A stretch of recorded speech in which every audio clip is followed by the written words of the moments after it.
Bonjour les gens, je vous retrouve pour les dernières lectures de ce mois de juin, nous sommes le 30. Je vais donc m'arrêter là pour mes petits compteurs.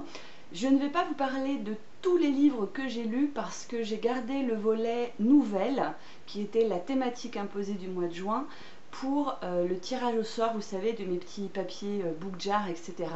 C'est à ce moment-là que je vous dirai combien de livres j'ai lus, ce qui s'est passé avec les nouvelles, parce que ça n'a pas été une aventure très fantastique.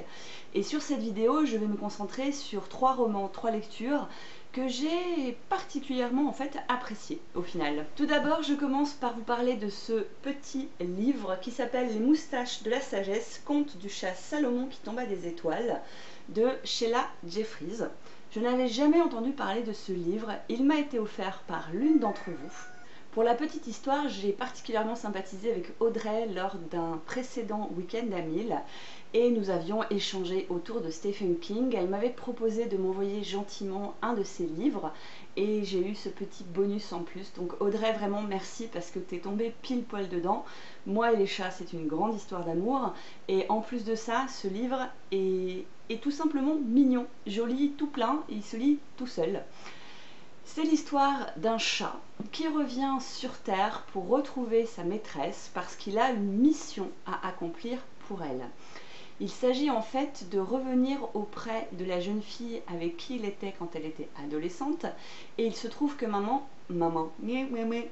il se trouve que maintenant elle est maman, qu'elle vit avec un homme pas forcément sympathique et qui va lui arriver des tas de choses pas très agréables et Salomon va donc être là pour l'accompagner. Donc tout le roman est raconté du point de vue du chat, avec un côté très bien sûr chat humain, donc il lui arrive des choses qui lui arrivent normalement aux humains, on lui prête des sentiments, notamment des sentiments amoureux, des sentiments d'amitié, de colère, etc. Donc c'est particulièrement, comment dire, anthropomorphique, je ne sais pas si le mot existe mais je crois que oui.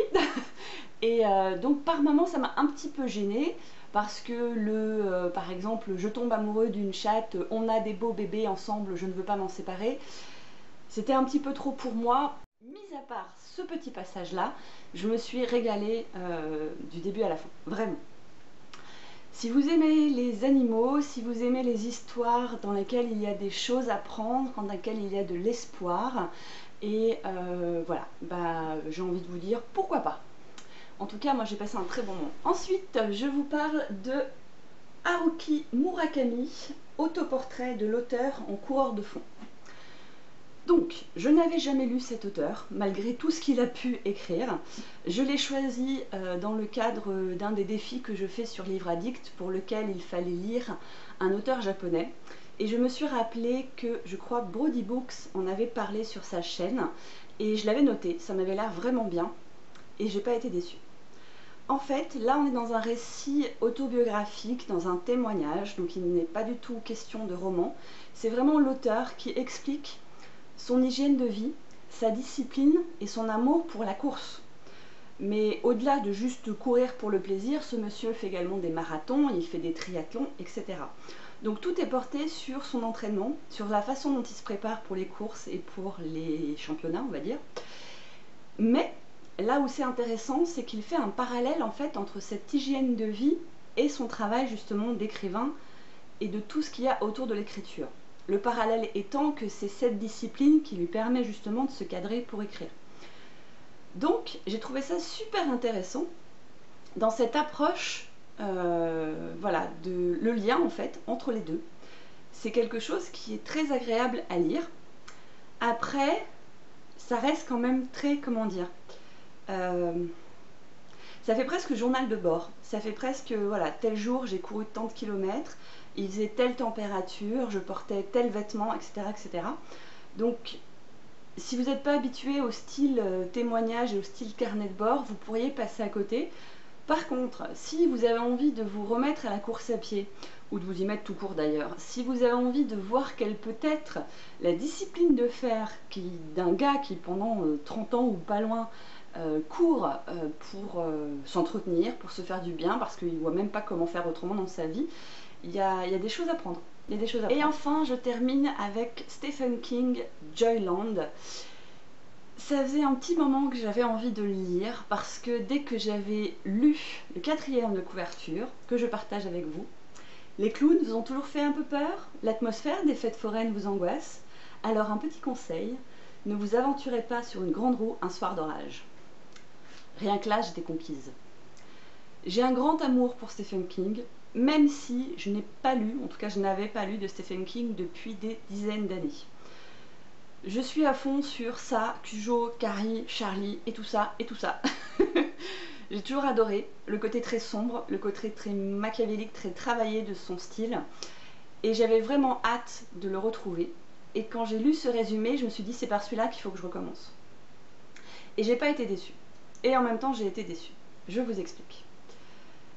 C'est du Stephen King, de par l'écriture, de par le suspense, de par les petits détails qui sont distillés ici et là, qui vous tiennent en haleine pour aller jusqu'au déroulement final. Je trouve que ce gars est super doué pour vous faire tourner les pages. C'est vraiment un truc, c'est difficile de l'arrêter. En plus de ça, le livre est construit sans chapitres. Vous avez juste des petites étoiles qui vous font passer d'étape à étape suivante. Et du coup, bah, vous vous dites pas je vais aller jusqu'au chapitre et puis j'attendrai pour demain la suite. Non, vous tournez, vous tournez, vous tournez. L'histoire, nous avons un jeune homme, Dave, de 21 ans, qui un été se fait embaucher dans une fête foraine.